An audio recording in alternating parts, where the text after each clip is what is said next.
Hello friends, welcome back to the algebra series. इस lecture में हम लोग सीखेंगे कि अलजेब्रा के क्वेश्चंस को कैसे सिंपलीफाई करते हैं। तो चलिए स्टार्ट करते हैं इजी टाइप से। तो पहला क्वेश्चन देखिए, 2x plus 5x। Most of the students को कंफ्यूजन हो जाता है कि ये x क्या है। x को हम बोलते हैं वेरिएबल। कोई भी अल्फाबेट आता है उनको हम बोलते हैं वेरिएबल्स। यहाँ जो समझने वाली बात ये है कि अगर वेरिएबल सेम है, देखिए यहाँ x है और यहाँ भी x है। अगर वेरिएबल सेम है तो आप ऐड और सब्ट्रैक्ट कर सकते हो।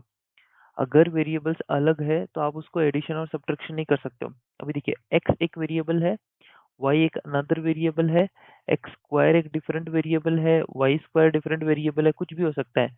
ठीक है, एक्स क्यूब हो सकता है, कुछ भी हो सकता है, ए क्यूब हो सकता है, ये सब अलग अलग वेरिएबल्स है। तो अलग अलग वेरिएबल्स को आप ऐड नहीं कर सकते हो। अगर वेरिएबल सेम है तभी वो एडिशन होगा। अब यहाँ देखिए, दोनों में एक्स है, दोनों जगह एक्स एज ए वेरिएबल है, तो हम इसको क्या बोल सकते हैं, 2x plus 5x is equals to 7x। That's all. आप इसको फर्दर ब्रेक नहीं कर सकते हो। अब यहाँ देखिए second question, 7x minus 5x, दोनों जगह सेम वेरिएबल है। 7 के साथ भी x है, 5 के साथ भी x है, तो सेम वेरिएबल होगा, तो यू कैन सब्ट्रैक्ट देम, तो ये हो जाएगा 2x। अभी नेक्स्ट क्वेश्चन देखिए, 2x 4, इसके साथ कोई वेरिएबल नहीं है, 6x। तो आप वेरिएबल जिनके साथ है उन दोनों को तो ऐड कर सकते हो। जैसे आप 2 और 6 को ऐड कर सकते हो, ये हो जाएगा 8x, 4 एज इट इज रह जाएगा। 4 को आप 6x के साथ ऐड नहीं कर सकते हो, तो उसको हमने एज इट इज रख दिया। नेक्स्ट वाला देखिए, ये एक वेरिएबल है, यहाँ एक और वेरिएबल है, तो आप इन दोनों को तो सॉल्व कर सकते हो। तो आपको पता है 7x माइनस 5x क्या हो जाएगा, 2x, और प्लस 4 एज इट इज रह जाएगा। अभी मल्टीप्लीकेशन में देखिए, मल्टीप्लीकेशन के पहले समझिए मल्टीप्लीकेशन को लिखते कैसे। 2 into x into 5 into x. तो पहले जो न्यूमेरिकल टर्म्स है उनको मल्टीप्लाई कर लीजिए। 2 इंटू 5 हो जाएगा 10। अभी जब भी आपके पास मल्टीप्लिकेशन आए और आपके पास सेम वेरिएबल्स है, जैसे x और x है, तो ये कैसा होता है, यहाँ कुछ नहीं दिया तो इनकी बाय डिफॉल्ट पावर 1 होती है।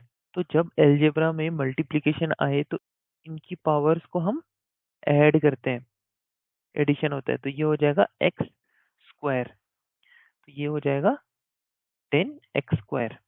अभी यहाँ देखिए, अगर यहाँ ऐसा रहता x square into x cube, तब इसका आंसर हो जाता x to the power 5। Powers हमेशा ऐड होती है। नेक्स्ट क्वेश्चन देखिए, 2x इंटू 5, तो ये वेरी सिंपल, ये हो जाएगा 10 और x, 10x। अगला डिवीजन देखिए, इसको हम लिख सकते हैं 5x डिवाइडेड बाई 2x। भी एक चीज समझिए, कहीं भी दिया है 4 डिवाइडेड बाई 4, तो हम इसको लिख के ऐसा बोल देते हैं 1। सेम, जब x और x हो तो आप इसको काट सकते हो, तो इसका आंसर आ जाएगा 5/2। अब यहाँ देखिए, 3x/6 लिख सकते हैं इसको। 3 की टेबल में ये 1 टाइम आता है, ये 2 टाइम आता है, तो इसका आंसर हो जाएगा 2x। ये इजी क्वेश्चंस थे। चलिए हम इनके कुछ मीडियम लेवल के क्वेश्चंस करते हैं अभी। ये कुछ मीडियम लेवल के क्वेश्चंस है, तो इनको कैसे सॉल्व करते हैं चलिए देखते हैं। अभी देखिए, ये नंबर और ये ब्रैकेट वाला नंबर, ये दोनों मल्टीप्लिकेशन में एक दूसरे के साथ, तो इसको कैसे सॉल्व करना है। पहले 3 को इसके साथ मल्टीप्लाई करेंगे, फिर 3 को इसके साथ मल्टीप्लाई करेंगे। ओके, तो पहले जब हम 3 को 2 के साथ मल्टीप्लाई करेंगे तो हम इसको ऐसा लिख सकते हैं 3 इंटू 2x। ओके, यहाँ भी बीच में प्लस का साइन है, तो हमें प्लस के साइन को एज इट इज लिखना पड़ेगा, तो मैं इसको ब्रैकेट्स में लिख लेता हूँ। सेम, अभी ये स्टेप 1 था, ये स्टेप 2 है, तो अभी मैं 3 को 4 के साथ मल्टीप्लाई करूंगा, ये हो जाएगा 6x, ये हो जाएगा 12। That's all. आप इसको फर्दर ऐड नहीं कर सकते हो क्योंकि यहाँ x है और यहाँ x नहीं है, तो ये फर्दर एडिशन नहीं होगा। नेक्स्ट क्वेश्चन देखिए, इसको इसके साथ मल्टीप्लाई करना है स्टेप 1, इसको इसके साथ मल्टीप्लाई करना है, तो मैं अभी डायरेक्ट लिख रहा हूँ। पहले स्टेप 1 देखिए, ये हो जाएगा 6x प्लस ये स्टेप 2, ये हो जाएगा 3, और प्लस 4 एज इट इज आ जाएगा, तो मैं इसको लिख सकता हूँ 6x प्लस 7।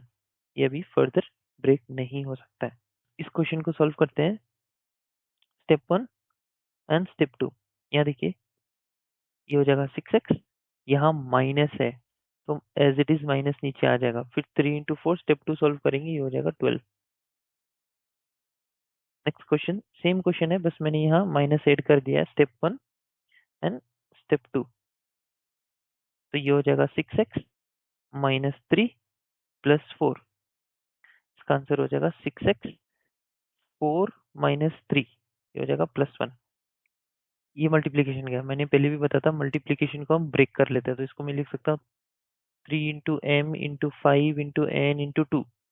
तो जो न्यूमेरिकल वाले हैं उनको पहले मल्टीप्लीकेशन कर लेते हैं, ये हो जाएगा 3 इंटू 5 इंटू 2, तो ये हो जाएगा 30 into m n. That's all. ये देखिए, इसको हम लिख सकते हैं 6 into x divided by 3 into x. एक एक्स से एक एक्स कट जाएगा, 3 और 6 कट जाएगा, ऊपर बचेगा 2, तो इसका आंसर हो जाएगा 2x। ये मीडियम लेवल के क्वेश्चंस थे। तो चलिए अभी करते हैं कुछ हार्ड क्वेश्चंस जो मोस्टली एग्जाम में पूछे जाते हैं। ये हार्ड लेवल के क्वेश्चंस हैं। अगर आपने ये कर लिए तो आपका सिंप्लीफिकेशन ऑफ अलजेब्रा कंप्लीटेड है। अब आपको डरने की जरूरत ही नहीं है। चलिए स्टार्ट करते हैं।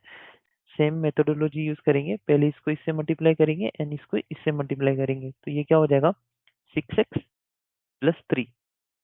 फिर यहाँ लिखा है 4x माइनस 2। तो जो वेरिएबल्स वाले टर्म है उनको एक साथ लिख लेते हैं, तो ये हो जाएगा 6x प्लस 4x, और न्यूमेरिकल को एक साथ लिखते हैं 3 माइनस 2। ये हो जाएगा 10x, ये हो जाएगा प्लस का 1।